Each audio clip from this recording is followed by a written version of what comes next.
I thought when I met my first wife in a Greek wedding in Warren, Ohio, that would be good luck. Right. And it wasn't. It was a curse that's lasted all these years. Oh, no. My oldest son was 6 years old at the time. He's sitting on the floor next to me watching me shave. And then he says to me, I told Mommy she shouldn't kiss Uncle Stelios on the lips. She should only kiss you on the lips. And she told me to mind my own business. I felt like I had been electrocuted. And I kicked the bed. And she says, what? I said, who the fuck is Stelios? And I said, I'm gonna leave before I do something that I'm gonna regret for the rest of my life. Physically seeing red, like everything momentarily was a shade of red, and I thought, I'm gonna lose control of myself. The only fight I've ever been in my entire life. CIA actively seeks to hire people who have sociopathic tendencies. After 9/11, everybody went nuts. We were the good guys, we had been wronged, we were going to take revenge. And you're either with us or you're against us. And if you're against us, then get out. Do you think that the CIA at any point was trying to take out Trump? Not physically, no, I don't. Hey guys, it's Carlos Watson. Hey, my sisters and my friends and I are starting a wonderful new company. It's called Rose Media, but it's not just about podcasts, it's about community. It's about starting something big, which includes a conversation. And you know we need help. And if you're open to it today, I'd be enormously grateful if you'd support us on Patreon. Whether you do $10, 25, or 1,000, whatever you can do, we appreciate it, but we want to bring you magic and we want to do it every single day. So support us today. Don't wait. Don't tell us that you're going to do it next week. Do it today. Do it right now. Show us a little bit of love, and I thank you. He is back. Emmy Award-winning journalist. He's interviewed presidents, rebels, icons, thinkers. He is Carlos Watson. So you guys grew up in Pittsburgh, is that right? Yeah, just north of Pittsburgh. Okay, where? It's called Newcastle. Okay. Kind of Amish country. Okay, and It's just made high school even worse. really, so was it quiet? Was it? It was very quiet. And how did they meet, Mom and Dad? How did they meet? At a Greek wedding in Warren, Ohio, which is why I thought when I met my first wife in a Greek wedding in Warren, Ohio, that would be good luck. Right. And it wasn't. It was a curse that's lasted all these years. Oh no! Wait, and so I was watching another conversation you were having. If you don't mind me asking, how did that end? How did the first marriage end? In April of 2000, we were living in Athens. Tough assignment for me because we were critical threat for terrorism. Athens, Greece, to be clear, not because there is an Athens, Ohio. Athens, Ohio. I think that's where your boy Joey Burrow's from. right. Yeah. Okay. That's right. Yeah. So I'm shaving, getting ready for work, and my oldest son was 6 years old at the time. He's sitting on the floor next to me watching me shave. And I'm asking him, so what are you going to do today? What are you going to learn today? You know, what are you going to play at recess? And then he says to me, I told Mommy she shouldn't kiss Uncle Stelios on the lips. She should only kiss you on the lips. And she told me to mind my own business. I felt like I had been electrocuted. So I wiped the shaving cream off my face. I went into the bedroom. She was sleeping, and I kicked the bed. And she says, what? I said, who the fuck is Stelios? She said, where did you hear that name? I said, who is he? And then she said, don't believe everything a 6-year-old says. And I said, I'm going to leave before I do something that I'm going to regret for the rest of my life. And so I got in the car and I went to work. And that afternoon, she started calling me every 5 seconds. And I just would let it go to voicemail. Finally, the secretary came into my office and she said, John, your wife's on the phone and she's crying. I said, yeah, she should be crying. And she said, no, she was in a car accident and she's injured. And I was like, for God's sake. So she was calling my phone again. So I picked it up and I said, what? And she said, I had gotten in an accident and I'm injured and the kids are crying. And so I drove up to the accident scene and the car she was first in a left-hand turn lane to make a left. There was a guy 5 cars back. Greeks are very impatient drivers. She went to make the left. He came from the back and just T-boned her and pushed the car up onto the sidewalk and demolished it. And she broke her wrist and it was a big mess. So I go up there and get out of my car, my fully armored, BMW 540 with, my 2 guns. And I said to him, what happened here? And he gets all excited. He says, your wife, inabutana, she's a whore. I said, my wife is a whore? And then he was in a coma for quite a while, 3 days. Oh, you had that built up. All day. Any other day, Yeah. I would have let it go. Yeah. Any other day. Yeah. So I got arrested. Right. Oh, you did? Oh, yeah. And How do you arrest the CIA station chief? No, I wasn't the chief. I said, look, I have diplomatic immunity. Yeah. So, I'm sorry. I'm wrong. I admit I'm wrong, but I have diplomatic immunity. Yeah. And they're like, okay, just sit in the cell. They left the cell door open and they let me keep my gun, which was nuts. Yeah. But then they brought me in, and the guy, he was clearly concussed. He hadn't yet kind of, faded out. That was at the hospital later. But he was sitting there in a chair, and he's just like, you could see like the birds tweeting, from the cartoons. And he says to me, so what happened? So I told the story. And then this is the police captain for the whole station. And he says to the guy, is that true? You called his wife a whore? And he said, yes, we got in an accident. She yelled at me and I called her a whore. I did not know that it is a crime to call a man's wife a whore in Greece. And so they charged him. Wow.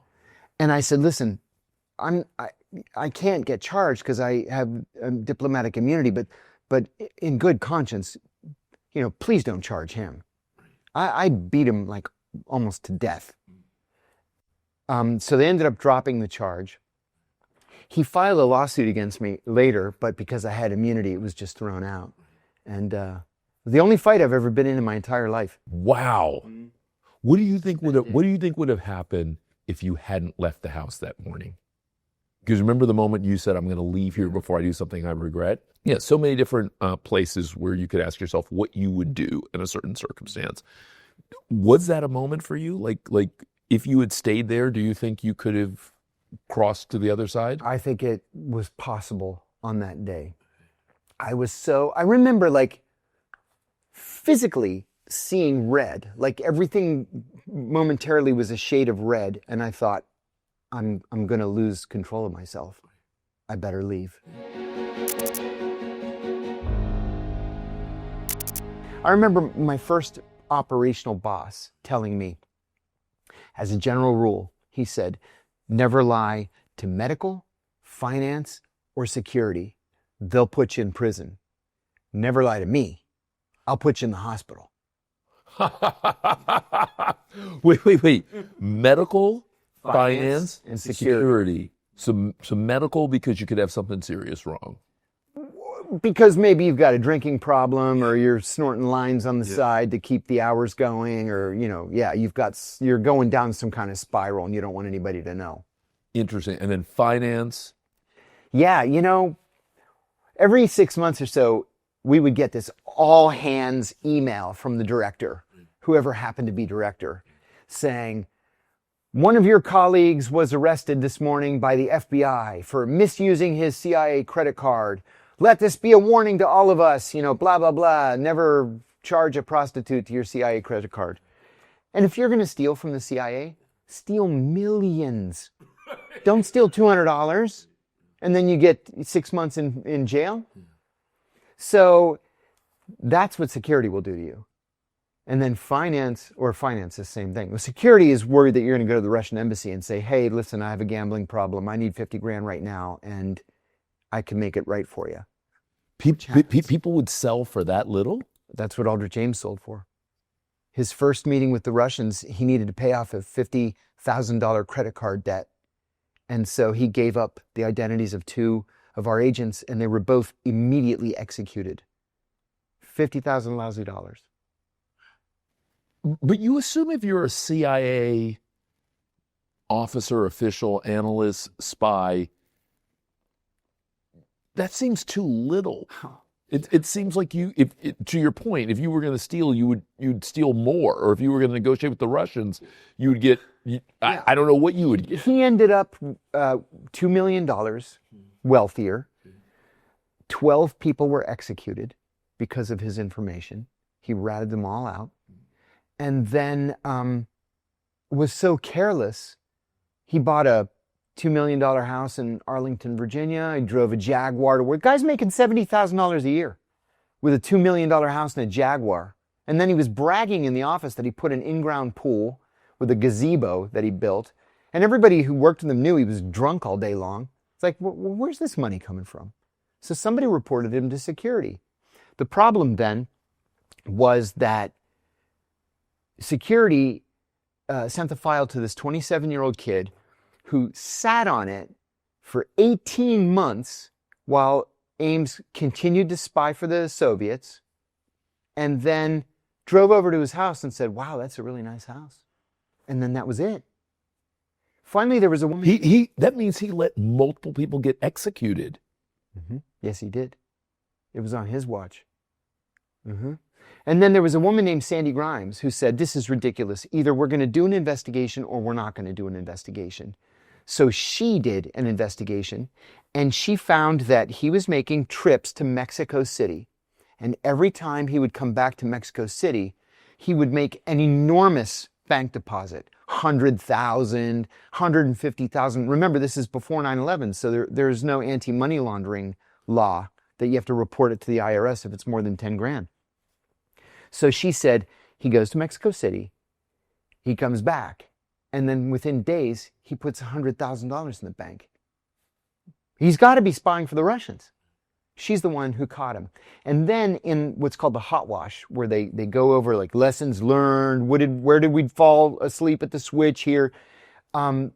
She did that investigation, and she sent a paper to the director recommending that 27 people be reprimanded, right? All through the chain of command. He had been a drunk for 20 years, and they just kept promoting him and promoting him and promoting him. So he would be somebody else's problem. Well, then they made him the chief of counterintelligence for the Soviet branch. Oh, he was a senior guy. Oh, he was a senior guy. He was a GS-15. I thought he was a regular dude. It was a GS-15. So he had the actual names of all of the sources that we had recruited that were penetrations of the Kremlin or penetrations of the KGB. And so the director, John Deutsch, decided that no, he's not going to reprimand or discipline these people. There are 7 who he's going to put a very strongly worded letter in their files. And she's like, you know what, this isn't for me. And she quit in 1993. So Deutsch, why do you think he did that? Why do you really think he did that? Why do you really think he walked away from it? Because when I hear you describe that, if you were at like a regular company, everybody would have been fired. Not everyone would have been fired, but you would have acted on Aldrich Ames within, like, I'm thinking about now, me. Like, if I had someone like that and it was that obvious, you're too small. Like, there's too much that matters, and someone could really mess something up for you. So you would. I don't think you'd let that go for a month. Well, and think of it this way. If you're a counterintelligence officer, let's say maybe you're even working in his branch, and you're like, our last 12 sources have been executed. There may be a problem here. Like, come on, people. What are you doing all day long? You know? When Robert Hanssen, the FBI traitor, who was also the chief of counterintelligence in the FBI, when he started ratting out sources and they started getting executed, as the chief of counterintelligence, he said, it's that CIA guy, Brian Kelly.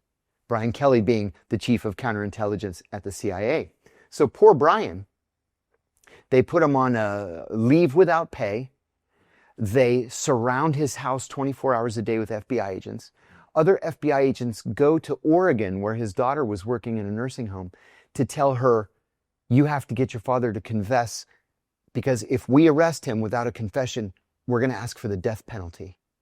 And Brian's like, I don't know what's happening here. It's not me. And then it turned out it was Hanssen. How long did it take for that to get unraveled? A year and a half. Wow.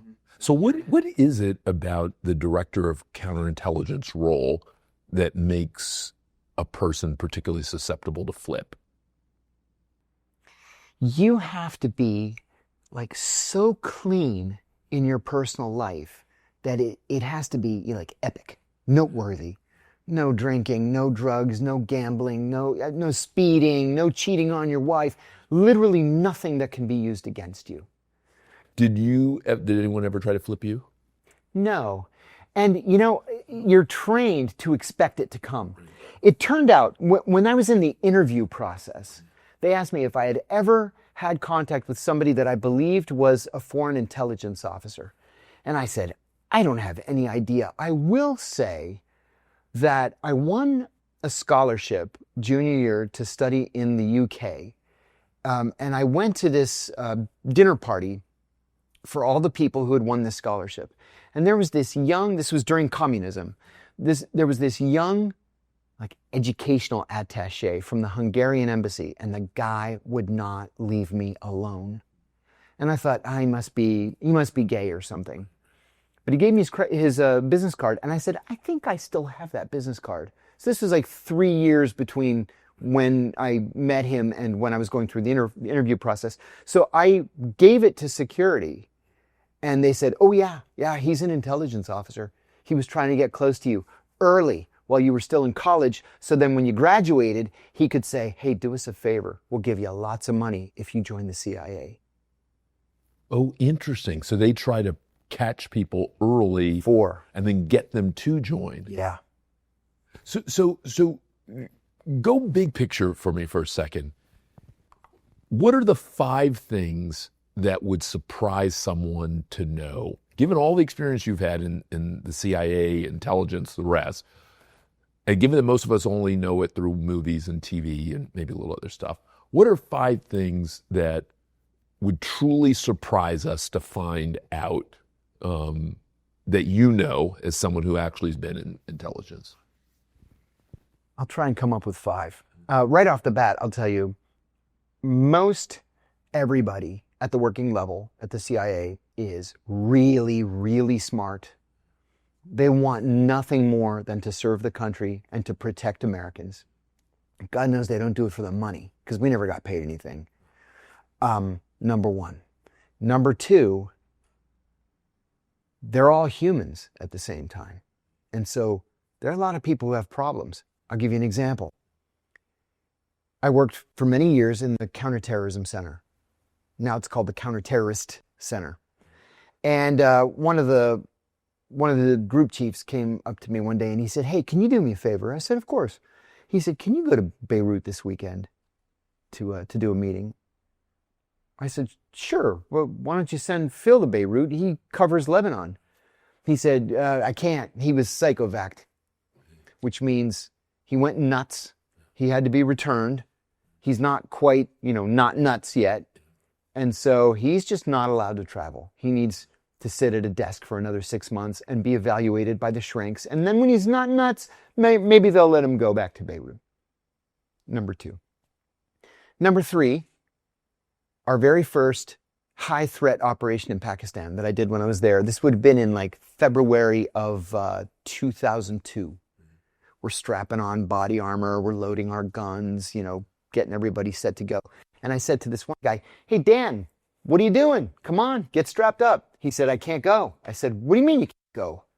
We're all going. We got doors to kick down. And he said, nah, I beat my wife. I can't carry a gun. Oh, okay. Don't beat your wife next time. And then we went and did our operation. We have a rule. If you've got a conviction for domestic violence, you can't carry a weapon. So what good are you to me in Pakistan when we're busting down doors to grab Al-Qaeda if you're a wife beater so you can't carry a gun? And they stuck to that. Hmm? What else would surprise me? What else about the way the world works would surprise me? What even if I think I'm a relatively pay attention, thoughtful Sophisticated person. guy, But yeah. what's going to surprise me, and maybe I'll even frame it this way, and I know you've got 5 kids, is that right? 5 kids.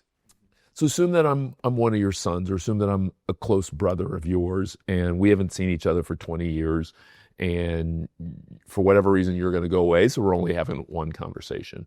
What are you going to tell me about the way the world works? That, like, because I'm not going to figure it out on my own, or it's going to take me 30 years. It's going to figure out sound on my own. cynical. That's okay. But I want to hear it, because again, you have an experience set, not only with the intelligence agencies, but including with intelligence, that very few of us will ever have. And I also have, for a variety of reasons, including my mom's battle with cancer and a few other things, I've come to not believe conventional wisdom in the way that I once did. Oh, yeah. And I've come to appreciate that I may be A, looking in the wrong direction, and B, even when I'm looking in the right direction, seeing the wrong things, right? And so I'm definitely on a journey to learn a little bit more and to hear a little bit more of the truth than maybe I have in the past. So if you were going to make the rest of us, or maybe just make me a little bit smarter, you were prepping me for the rest of my life, right? I'm your son. I'm 21. You're prepping me for the rest of my life. This may be the only conversation we're going to get to have. So whatever truths you have, you're not going to get to tell me 10 years from now, 20 years from now. Like, give me the stuff now. I would tell you that, again, this is going to sound cynical, so I apologize in advance. Tell you that it's been my experience that the world is usually not what it seems, right? You can never get inside the head of another human being. You just can't. We may think we really, truly know somebody. We don't. We never know what's going on. We never know what's going on in people's private lives. And so you always have to be wary, and you have to be self-protective.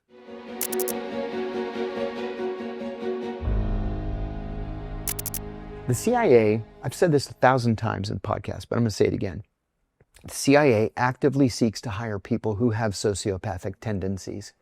People, not sociopaths. Sociopaths have no conscience. People with sociopathic tendencies do have a conscience. They do react in a polygraph exam. But because we believe we're the good guys, we're happy to work in legal, moral, and ethical gray areas. But sociopaths easily slip through the process because you can't trip them up on a polygraph. They have no conscience, so they don't react. That's the problem. Sociopaths slip through. Now, you know as well as anybody that sociopaths are common among C-suite officials in companies. That's how they got to be CEO, CFO, COO, on the backs of the people around them. They're not the nicest people in the world, but they're not criminals either, because they can self-regulate. Some people can't self-regulate, especially when you convince yourself that you have the power and authority of the CIA behind you. You think you can get away with anything, and you can't. So there's a lot more criminality at the CIA than you might imagine. A lot more criminality. It's not just some idiot spending $200 on his CIA credit card to buy a prostitute. It's people carrying out real crimes. So Tucker Carlson, who I know you're friendly with, says that and I think his dad or someone was in the intelligence, said that he's come to believe that the intelligence community is actively undermining society. I've come to the same conclusion. Because now the CIA is weaponized against people that, don't fit the mold. Whether you're John, who says, hey, wait a minute, there's a law against torture, and we probably shouldn't be doing this. No, prison for you. Or whether you're Donald Trump, like, oh, we don't like this guy. We can't control him. Let's steal the election. What's happened? Do you think that the CIA at any point was trying to take out Trump? Not physically. No, I don't. Well, why not physically? Haven't we done it before? Well, I've had a lot of conversations on this topic. But let me ask you this, because again, you are a super sophisticated guy.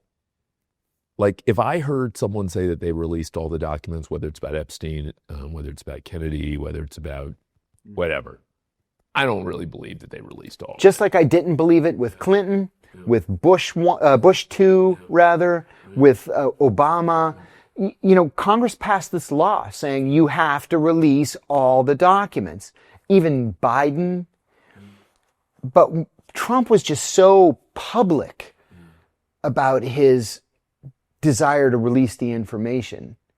Like Hillary Clinton was with the UFO information. On my first day, I'm going to sign an executive order. We're going to know about the UFOs. I was like, okay, finally. Plus, my God, 60 years had passed. And no, after 60 years, it's just too much. For people who don't know the story, like give me whatever you want to call it, the 2-minute, 3-minute version, and then let's dive into pieces of it. But so the kid from Pennsylvania comes to D.C., George Washington, fulfilling kind of a kid's dream of being a spy.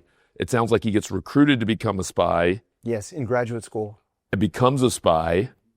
Yeah, I got lucky.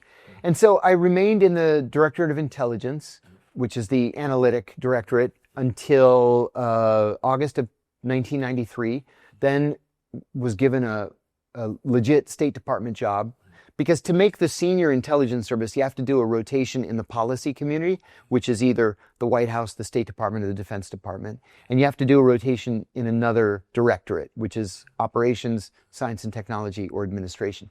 So I did my rotation to State. I went to Arabic training for a year, mastered it, because I always wanted to learn Arabic. In fact, when I finished Arabic and I went to Bahrain, and the ambassador spoke Arabic. I was so fortunate to work for this absolutely wonderful ambassador. This was David Ransom in Bahrain. Just loved the guy. And he said to me, hey, I've got a meeting with the Minister of Awqaf and Islamic Affairs. He doesn't speak a word of English. My Arabic's a little rusty. He says, can you come with me and be my translator? I said, oh, I'd love to. So we went together. And it was not a normal thing for an American ambassador to meet a minister of religious affairs, but he just wanted to pay a courtesy call. How are you, Your Excellency? So nice to meet you. Your country's lovely. We have good relations, that kind of thing. And so we went, and I did the translation. And as we were leaving, the minister stops me, and he said, your Arabic is excellent, young man. And I said, thank you, Excellency. And we got in the car, and the ambassador said, it really is excellent. Yeah, and one time I was in Yemen, and I flew back to D.C., and I thought, should I go to sleep? I'm just going to go home, go to sleep. And I thought, I'll go into headquarters, and I'll just do my accounting. So I go in, it's like 10 o'clock in the morning, and I kind of snuck in. So I'm in my cubicle, I'm just doing my accounting so I can get reimbursed. And my boss sees me, and he says, hey, I didn't know you were back. I said, I'm actually not back. I just flew in. I just want to do my accounting, and I'm going to go home and go to sleep. And he says, okay, well, can you go to Sudan? And I said, what? I was just 1 hour from Sudan. I said, when? He goes, 3 o'clock? I said, oh, come on, man. Why? He said, well, there's a walk-in, and nobody speaks Arabic there right now, and you got to go to Sudan. I said, all right. I said, let me go home and do a load of laundry. So I did, and then I drove back to the airport and then flew back to Sudan again. But I liked it. I enjoyed it. It was exciting. And so you're rising. Are you on your way to becoming the director of the CIA? Yeah, I wish. I mean, were you on that trajectory? Would someone reviewing the rising young superstars have tabbed you as one of the rising young superstars? No, that is a very, very political position. And there have only been 3, I guess, directors over the years who were career CIA officers. Everybody else has been an outsider. The former FBI director, lots of generals, which I think has always, historically been a big mistake. And why would they want generals? I don't know. You get 4 shiny stars on your shoulder and they think that you're Superman, you can do anything. And it was my experience that people became four-star generals by saying, yes, sir.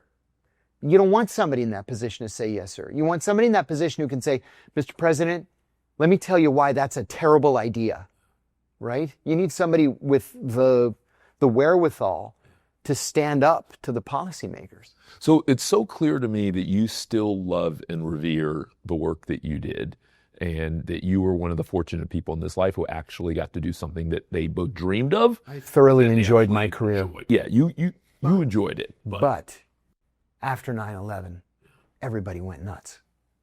They just went nuts. They acted like law, whether domestic or international, meant nothing to us. We were the good guys. We had been wronged. We were going to take revenge. And you're either with us or you're against us. And if you're against us, then get out. I want to do one last thing, rapid fire. Maduro in Venezuela. You know, I'm of two minds of Maduro. First of all, it's very bad form to just invade a country and snatch its leader and then, kill 80 people and leave. It's very bad form. It's a violation of international law. It is not a violation of U.S. law. We've had a law in the United States since 1985 allowing us to do exactly that, thanks to the Kiki Camarena case. I wouldn't have done it. Maduro's, not a nice guy, but this whole drug thing is grossly overstated. You want to invade a country? Invade Mexico. That's where the problem is. Gaza.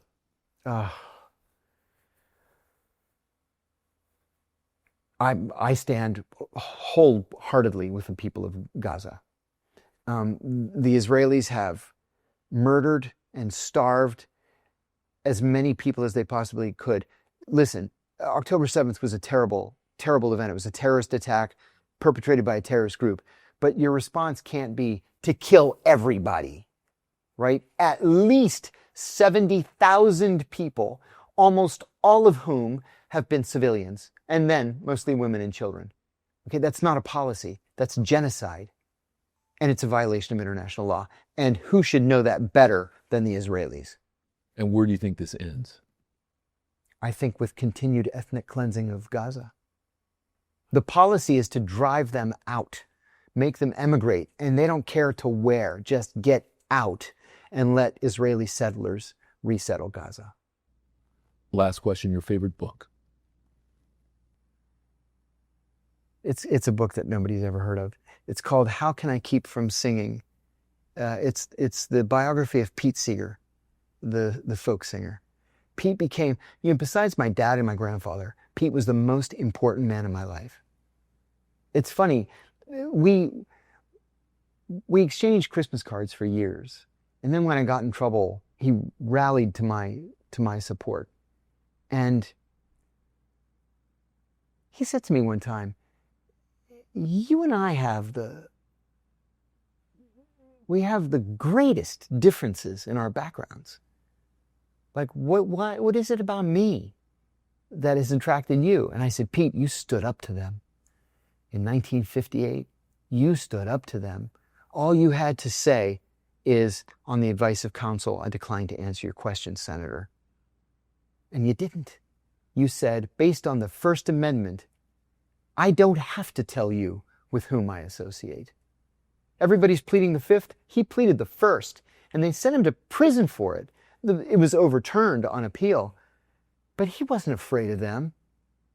And so I wanted to be like Pete. Hey guys, that was a hell of a conversation. I mean, John Kiriakou was being super modest. He clearly is a guy who was a star within the CIA, on his way to becoming director of the CIA one day, and ultimately ended up with a very different life. Life in prison, life in infamy, life restarting in many ways, but an incredibly wise and insightful and clearly skillful guy. As I told him later on, maybe one of the best 5 or 6 storytellers I've ever met, and I've met some really good storytellers. Hope you enjoyed this.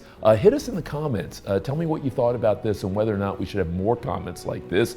Up next in the future, I've got a former KGB spy who's going to stop by the Carlos podcast. You're not going to want to miss that. See you soon.